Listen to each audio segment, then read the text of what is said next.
Dana is asking, Shalom Kvod Harav, my daughter is 15 and she hears me listening to your shulim. She asked me, what is Tikkun HaBrit and what do I answer her? She is a Bet Yaakov girl and I highly doubt that they talk to them about this. Well, she is considered a woman. At 15 years old, your Bet Yaakov girl is considered a woman, and she obviously has certain things that are happening in her body and in her mind that are very different than when she was younger. So if you don't teach her about these specific issues, the issues of women, the issues of men, and to make sure that she understands it, then you should know that some foreigner is going to teach her. Some stranger is going to teach her, and that stranger is not going to be as careful and as smart as you are about it.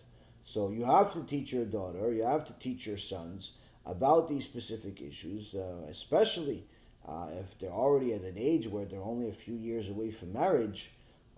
15, she's 3 years away from marriage, 4 years away from marriage. Be'ezrat Hashem, you don't want your daughter to turn into one of these modern day girls, chas v'shalom, that waits until she's 75 to get married. You want your daughter to get married early.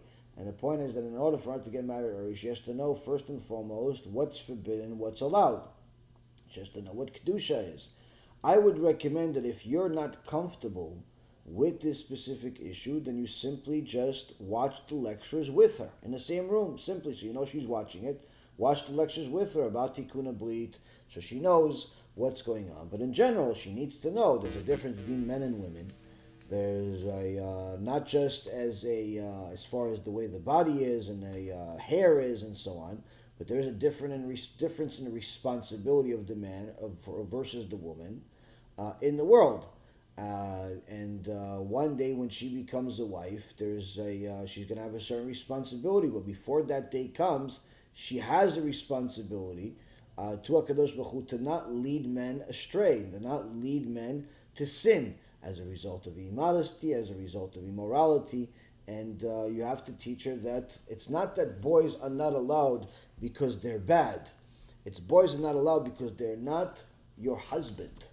And you are a holy young girl, and HaKadosh Baruch Hu is the one that decided that you are holy, and you're his daughter, and HaKadosh Baruch Hu decided that you're only allowed to be together with your husband. And I can assure you that at 15 years old, even if she's a Bet Yaakov girl, she has heard a few things, perhaps more from her friends than she did from her teachers. So you have to decide whether you want her friends to continue teaching her, or you want you to teach her. And like I said, you teaching her doesn't necessarily mean that the words have to come out of your mouth. They could come out of your teacher's mouth, a rabbi's mouth. And by watching specific lectures, and to show that there are certain things that are forbidden for women. Every woman knows modesty is critical for the Jewish people, even for the non-Jews, but especially for the Jewish people. So you have to explain to her, why is modesty so critical? Modesty is so critical because kol kvuda bat melech panima, all of the honor of a woman is inside, it's hidden. But why is it hidden? Because you're not a garbage pail. You're not a garbage pail that's there to show yourself to the whole world and anyone can touch you. And what does that mean in literal terms? You tell her the issues that are intimate, the parts of your body that are private to you, that are covered for a reason, because these are holy parts of the body that the only person that's allowed to ever see them is your husband. And if somebody sees them that's not your husband, it's an extraordinary sin.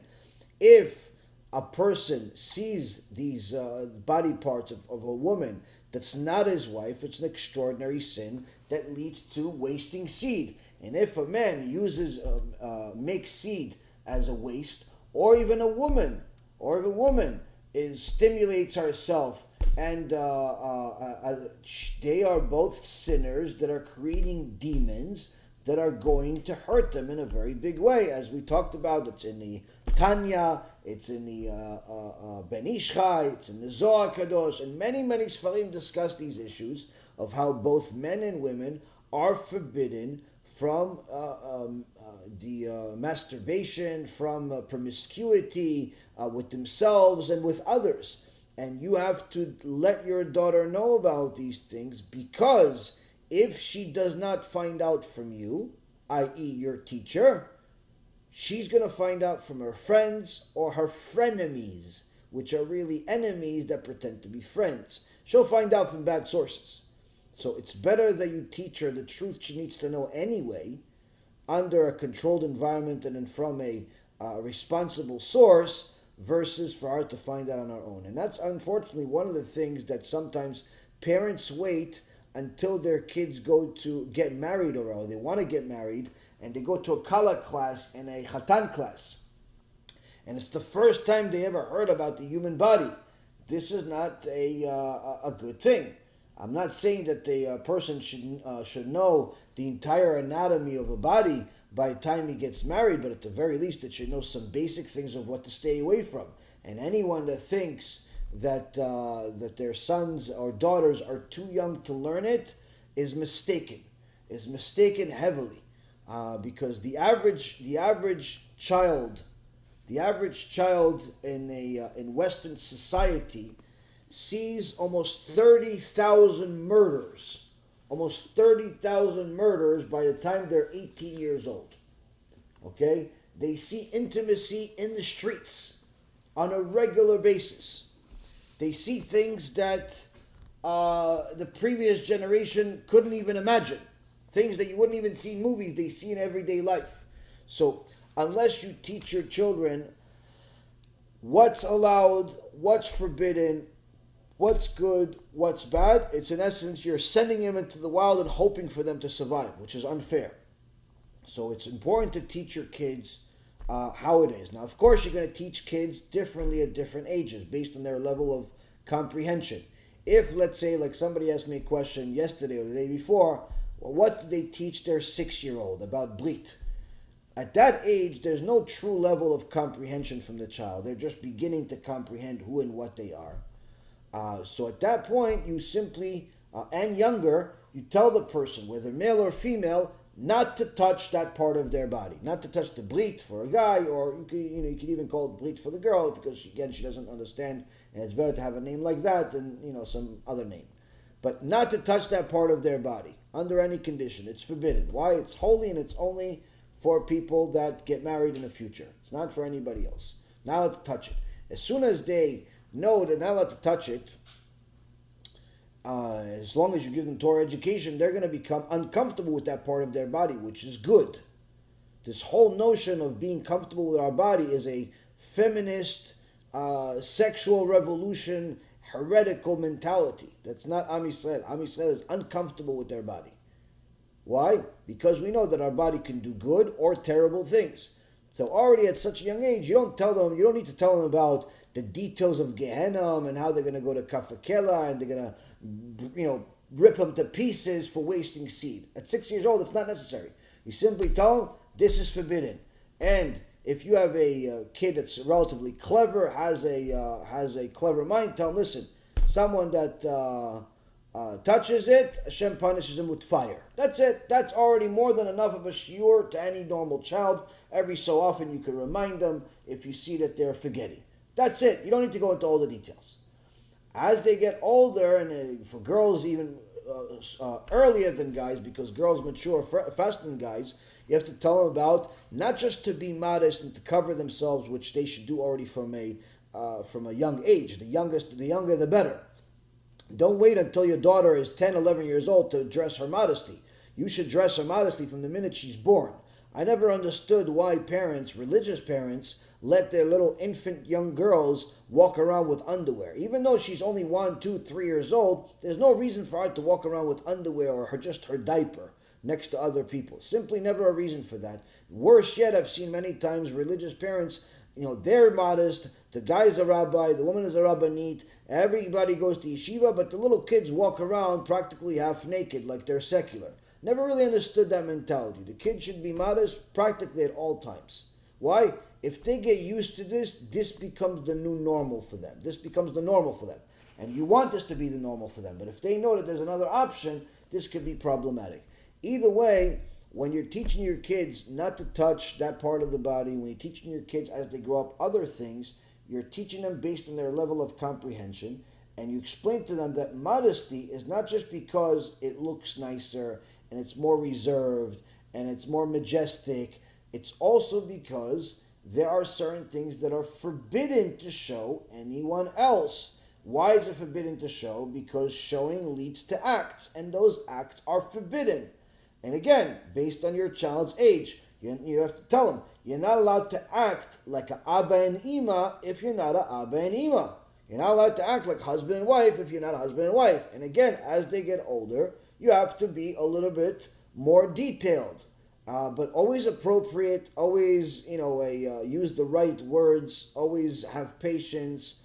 But make sure you inform your kids, because I'm telling you, in today's world, you're saving people by giving them this information at a young age. If you don't do it at a young age, they're going to find out this information anyway.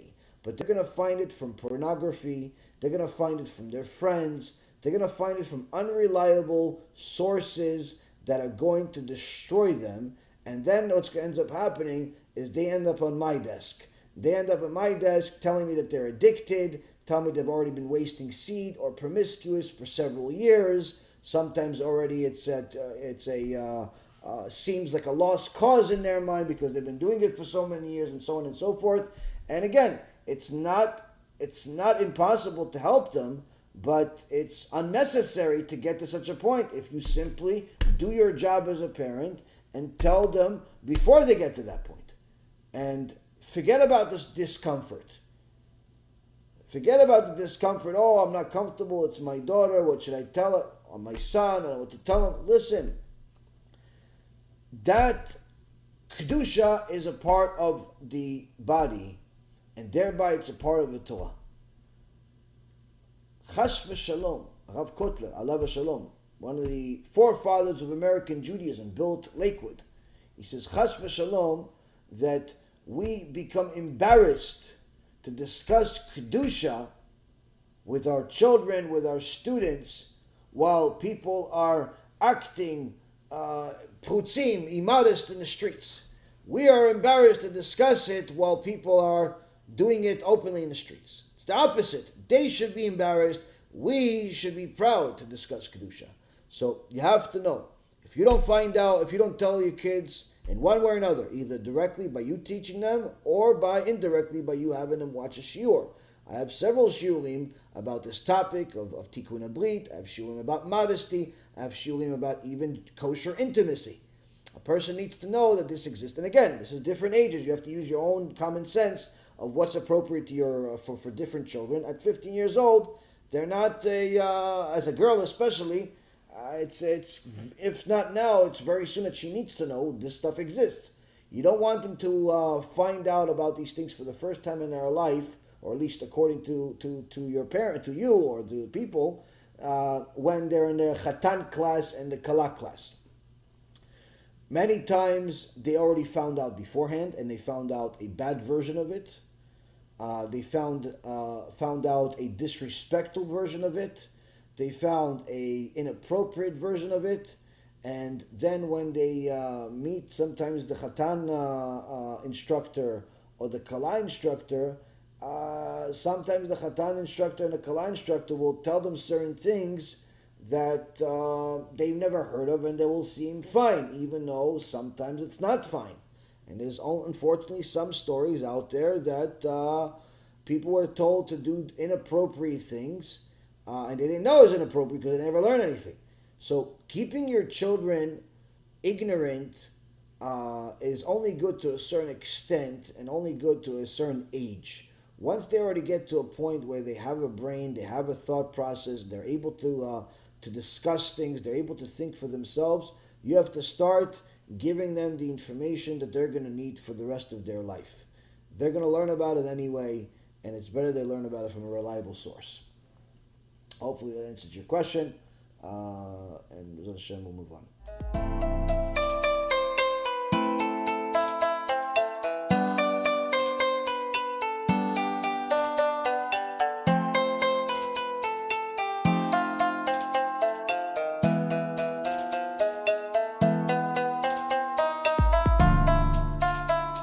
Let me know what you think, and make sure to share it, because other people need to learn too.